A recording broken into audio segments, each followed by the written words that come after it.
This week in the field, having a sense of scale in your landscape photos.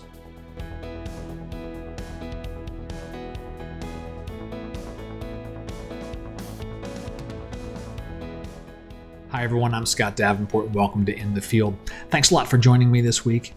Before I dive into today's talk about scale, two quick things. First is a big thank you to everyone that gave comments and feedback on the episode about filter systems, and specifically JCVOX, Alan, and Mike. I am going to get those lens coat hoodies that you guys recommended. I'm waiting for them to arrive now. So that's going to be awesome. That's going to really save me some time out in the field. So appreciate that.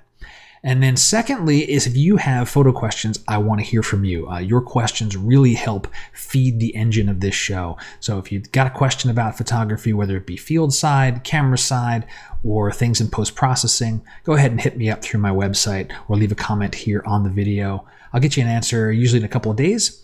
And who knows, your topic might end up turning into one of these episodes here where I'll do a deeper dive on it. So with that, let's talk about having scale, a sense of scale in your landscape photos. So a lot of times we get out to like the vista shot and we're standing on the edge of something and the world is just folding out ahead of us and it looks magnificent.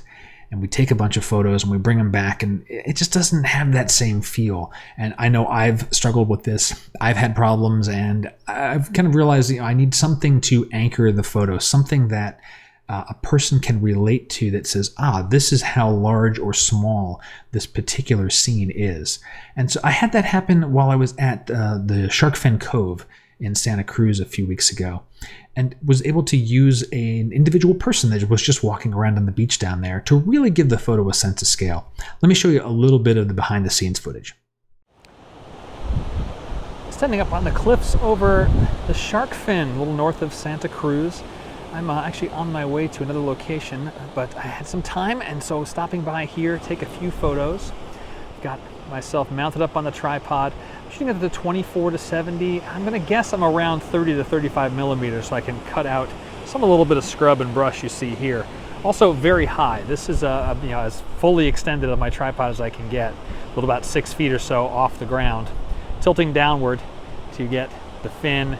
And with the polarizer on the front, shooting at f16, coming in at about a 10th to 13th of a second, so getting a little bit of drag on that water. I may throw a 4-stop ND on the front of that if the smoothness of the water isn't quite there. Grab a few shots and see how they look. Moved a little farther down one of the hillsides. It'll also give me some protection from the wind up on top. See a couple of the swimmers here. You can get an idea of the scale of this place.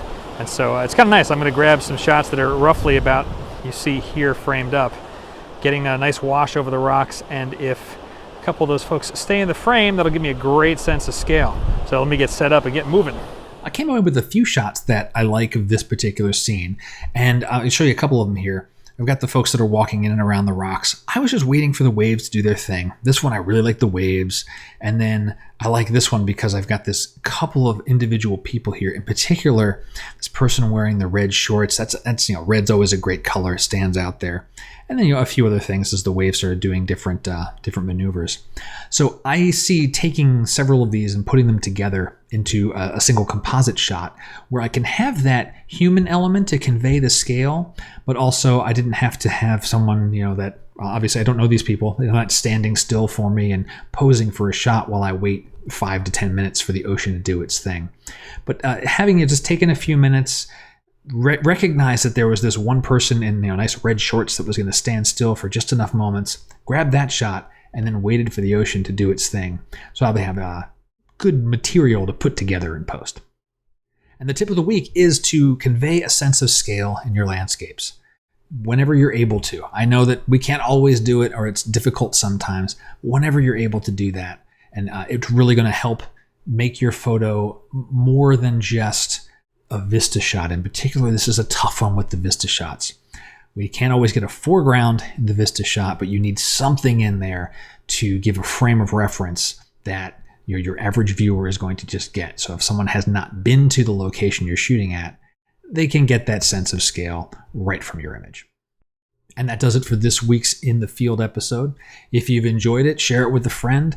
I saw the subscribers went over 600 in the last couple of weeks. That is fantastic. I really appreciate all the support.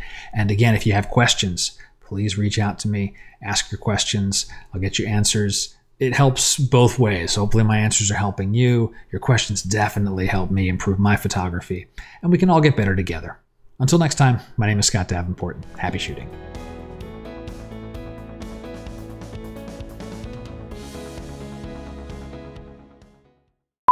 This week in the field, having a sense of scale in your espresso machine that turns off at the most inopportune time.